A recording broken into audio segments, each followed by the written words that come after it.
Assalamualaikum warahmatullahi wabarakatuh. Ketemu lagi dengan Bagus Juan Maulana SKM dalam video tutorial perawatan luka modern. Teman-teman, hari ini saya akan share materi tentang faktor yang mempengaruhi kesembuhan luka yang kedua, yaitu penyakit penyerta. Dalam merawat luka, kita harus tahu penyakit penyertanya apa. Penyakit penyerta itu adalah bisa merupakan penyakit yang merupakan etiologi atau penyebab atau pemicu timbulnya luka tersebut. Artinya, dalam perjalanan penyakit tersebut memang bisa berujung pada komplikasi-komplikasi timbulnya luka.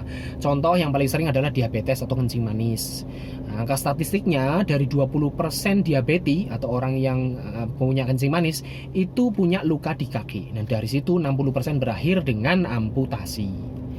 Nah, kencing manis kenapa sih kok sangat populer? Nanti kena luka, sulit sembuh dan sebagainya. Ya karena kondisi kencing manis itu nanti berkaitan dengan lancar tidaknya peredaran darah sampai ke perifer, ke ujung-ujung sana, ujung-ujung kaki, lalu kematian jaringannya, lalu kematian pembuluh darah, kematian sarafnya juga, sehingga di situ bisa baal, sehingga tidak terasa, sensoriknya turun, sensoriknya lemah, sehingga kalau ada tekanan atau gesekan tidak terasa, sehingga timbul luka, kapalan dan sebagainya. Itulah yang namanya penyakit penyerta, itu seperti itu. Penyakit lain misalkan penyakit TB kelenjar, TBC kelenjar ya kan. Biasanya di sini ada kelenjar limfe atau kelenjar getah bening di sini sampai peradangan, sampai infeksi, sampai pecah, timbullah luka. Atau penyakit-penyakit lainnya, ini yang sangat langka nih, ada luka asam urat. Jadi asam urat yang tinggi dan menaun itu ternyata asam uratnya sampai terkumpul di tulang, ini istilah awamnya apa, tulang kering ya, tulang kering ini di kaki. Di situ tuh kristal-kristal asam uratnya sampai mencuat mau keluar, sampai terjadi luka, jadi kulitnya sampai robek seperti itu. Saya pernah menjumpai seperti itu, ini sangat langka. Nah, itulah penyakit-penyakit yang bisa memicu timbulnya sebuah luka. Atau bahkan masalah yang contohnya skabies deh. Skabies itu gudigen ya, ini teman-teman yang asrama, yang pondok itu juga kadang sering seperti itu, kena gudigen. Nah, gudigen ini sampai gudik jagung istilahnya orang awam ya, yang kuning-kuning itu sampai akhirnya luka dan sebagainya. Nah, ini kan luka tapi faktor pemicunya adalah adanya gudigen ini. Nah, penyakit-penyakit penyerta ini kita harus tahu nih. Ada luka, ini lukanya luka apa? Penyebabnya apa? Lah, kalau penyebabnya saja tidak ditangani, gimana lukanya mau sembuh? Ya kan? Penting sekali nih. Oleh sebab itu, nah, ini ranahnya siapa? Kompetensinya siapa? Oh, ini kompetensi pengobatan adalah kompetensinya dokter. Kalau perawat fokusnya ngerawat luka, tidak boleh ngobatin, ya sudah. Maka dari itu pasien tersebut dirujuklah ke dokter umum, ke dokter spesialis dan sebagainya yang memang kompeten untuk hal tersebut. Ya, misalkan kencing manis, kalau kencing manisnya masih bisa terkontrol, cukup dengan ketemu dokter umum, ya rujuklah ke dokter umum, kayak gitu.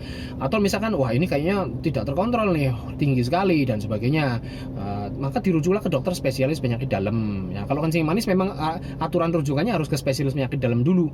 Jadi dirujuk oleh dokter umum ke dokter spesialis. Setelah terkontrol bisa menjadi pasien rujuk balik atau kembali lagi ke dokter umum untuk maintaining atau perawatannya, seperti itu. Kalau misalkan luka cancer, misalkan, wah ini ranahnya bedah nih, ya rujuklah ke spesialis bedah. Nanti di bedah bagaimana nih, diobati, apakah mau dirujuk ke subspesialis, spesialis ke onkologi dan sebagainya, itu terserah nanti tindak lanjutnya mau bagaimana. Tetapi kewajiban dari kita, dari perawat atau dari masyarakat awam ini memahami bahwa yang namanya luka itu tergantung penyebabnya apa, penanganannya seperti apa. Tidak bisa Anda memasrahkan ke perawat luka saja. Tolong nih perawat luka, tolong diobati penyakit saya, luka saya dan sebagainya. Anda memasrahkan 100% ke salah satu terapi saja, yang nggak bisa seperti itu. Lah, obatnya siapa? Penyakitnya yang nanganin siapa? Ya kan? Jadi memang satu orang, satu pasien, satu permasalahan itu belum tentu Anda hanya ditangani oleh satu terapi saja. Bisa jadi multi terapi, ya kan, multi profesi yang untuk mengurusi luka Anda. Nah, itulah mengapa saya dari dulu itu suka sekali merujuk pasien. Nah, ini kalau saya boleh cerita, saya kan praktek perawat itu kalau di Brebes saya dari tahun 2002, terus 2005 di Tegal. Nah, itu saya sebagai perawat pakai SIPP, surat izin praktek perawat. Itu kan praktek perawat mandiri. Yang namanya praktek perawat mandiri ya berarti perawat sendirian, tidak multiprofesi. Nah, saat itu saya sering sekali merujuk karena saya menganggap bahwa penyakit penyerta ini penting sekali, dan saya sebagai perawat tidak berkompeten untuk mengobati. Maka dari itu saya merujuk ke dokter umum. Teman-teman dokter umum itu saya sudah sering sekali merujuk.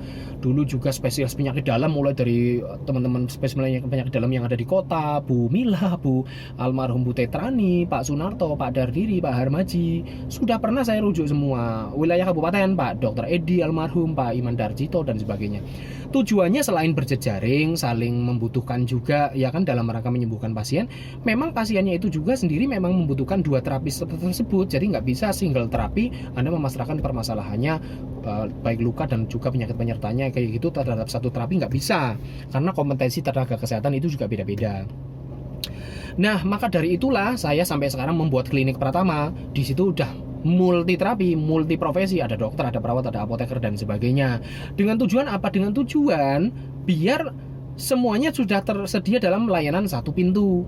Anda ke situ sudah lengkap, lukanya yang ditangani oleh perawat, lalu penyakitnya ditangani oleh dokter. Kalau tidak sanggup pun pasti akan kami rujuk ke spesialis, ya kan? Karena ranah-ranahnya juga antara dokter umum dengan dokter spesialis itu beda-beda.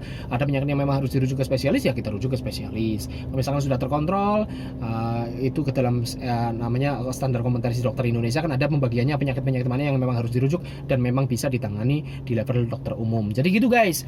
Nah, bagi Anda masyarakat non nakes atau keluarga pasien, Anda juga harus memahami ini. Jadi Anda juga harus memahami dan menerima kalau misalkan Anda disuruh dirujuk ke tempat pelayanan kesehatan lain untuk menemui misalkan dokter spesialis dan sebagainya, karena kondisi penyakit ini masing-masing.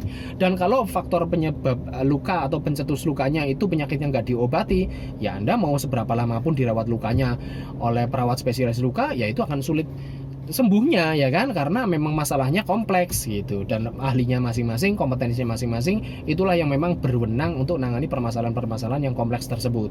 Demikian, terima kasih, semoga Anda bisa mengerti pentingnya faktor atau penyakit penyerta dalam mempengaruhi kesembuhan luka. Terima kasih. Assalamualaikum warahmatullahi wabarakatuh.